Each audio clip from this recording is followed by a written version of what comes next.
নমস্কার। আপনারা শুনছেন করকাকুর্চি ইন্ডিয়া। উত্তম কুমার স্পেশাল পর্বের আরেকটি বিশেষ পর্বে আপনাদের সবাইকে স্বাগত জানাই। আজকের কাহিনী রূপলী পর্দায় আমরা দেখেছি প্রেম, অভিমান, হাসি, অশ্রু আর অসংখ্য অবিস্মরণীয় মুহূর্ত। কিন্তু ক্যামেরার আলো নিভে যাওয়ার পরেও কিছু সম্পর্ক থেকে যায়, যার নাম হয়তো প্রেম নয়, তবু সেখানে থাকে গভীর শ্রদ্ধা, অকৃত্রিম মমতা আর এক অদ্ভুত টান। আজ আমরা ফিরে যাব বাংলা সিনেমার স্বর্ণযুগে, এমন এক গল্পের কাছে যেখানে এক কাপ চা শুধু চা নয়, তা হয়ে উঠেছিল অভিমান ভাঙানোর ভাষা, নিঃশব্দ যত্নের প্রতীক আর দুই কিংবদন্তির সম্পর্কের এক অমূল্য স্মৃতি। চলুন শুরু করা যাক আজকের কাহিনী।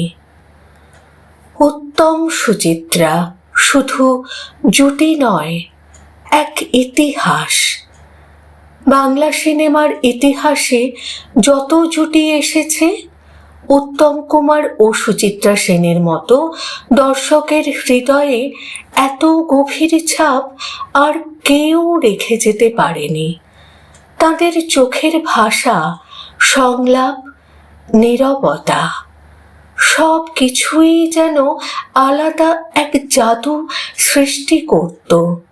পর্দায় তাঁরা ছিলেন প্রেমের প্রতীক, কিন্তু বাস্তব জীবনেও ছিল এক অসাধারণ বোঝাপড়া, পারস্পরিক সম্মান এবং আন্তরিক বন্ধুত্ব।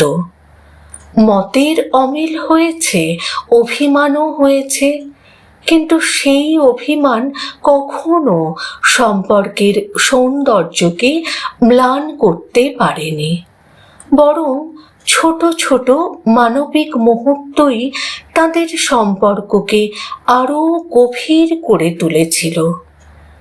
আজকের গল্প ঠিক তেমনই এক মুহূর্তের, এক কাপ চায়ের গল্প।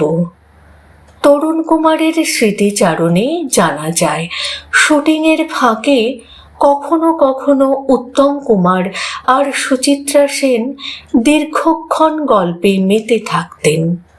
হঠাৎ যদি সুচিত্রা সেনের চা খাওয়ার ইচ্ছা হতো, তিনি উত্তম কুমারকে জিজ্ঞেস করতেন, চা খাবেন? উত্তম কুমারের উত্তর প্রায় সব সময়ই হতো, অবশ্যই। কিন্তু সেই চা ছিল একেবারেই অন্য রকম।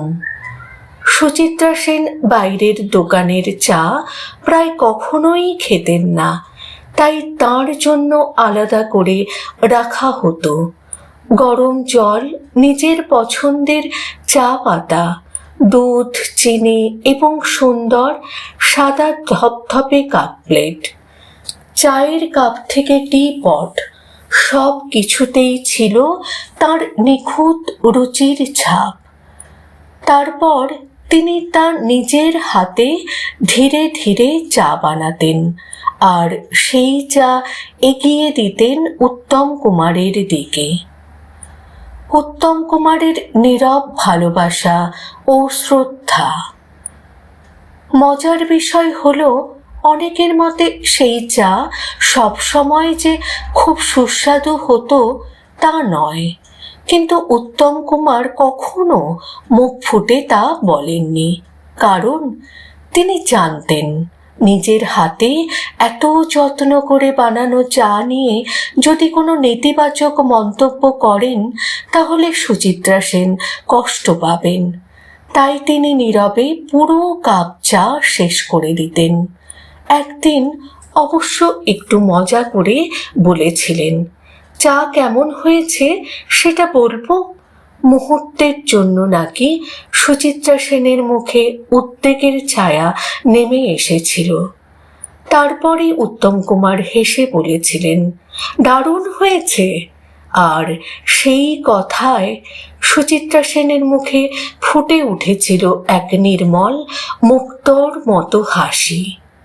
সেই হাসির মূল্য হয়তো কোনো পুরস্কারের থেকেও অনেক বেশি ছিল। একটি ছোট্ট ঘটনার বড় অর্থ। এই ঘটনাটি শুধু চা বানানোর গল্প নয়, এটি শেখায় একটি সম্পর্ক বড় বড় প্রতিশ্রুতিতে নয়, ছোট ছোট যত্নে বেঁচে থাকে। কারো মন ভেঙে না যায়, এই ভাবনাটুকুই একজন মানুষকে আরও বড় করে তোলে। উত্তম কুমারের নীরবতা ছিল ভদ্রতা, আর সুচিত্রা সেনের নিজের হাতে চা বানানো ছিল আন্তরিকতার প্রকাশ। এই দুই অনুভূতির মিলনেই জন্ম নেয় এমন কিছু স্মৃতি, যা সময়ের বহু পরে এসেও আমাদের হৃদয় ছুঁয়ে যায়। আজকের দ্রুতগতির পৃথিবীতে সম্পর্কের সংজ্ঞা যেন বদলে যাচ্ছে, কিন্তু উত্তম কুমার ও সুচিত্রা সেন আমাদের মনে করিয়ে দেন, ভালোবাসা সবসময় উচ্চারণ করতে হয় না। কখনো কখনো একটি চা, একটি হাসি কিংবা একটি নীরব প্রশংসাই হয়ে ওঠে সম্পর্কের সবচেয়ে বড় ভাষা। তাই হয়তো আজও তাঁদের নাম একসঙ্গে উচ্চারিত হলে বাংলা সিনেমার স্বর্ণযুগ যেন আবার জীবন্ত হয়ে ওঠে। আপনাদের কেমন লাগলো উত্তম কুমার ও সুচিত্রা সেনের এই অজানা হৃদয় ছোঁয়া স্মৃতি? মন্তব্যে অবশ্যই জানাতে ভুলবেন না।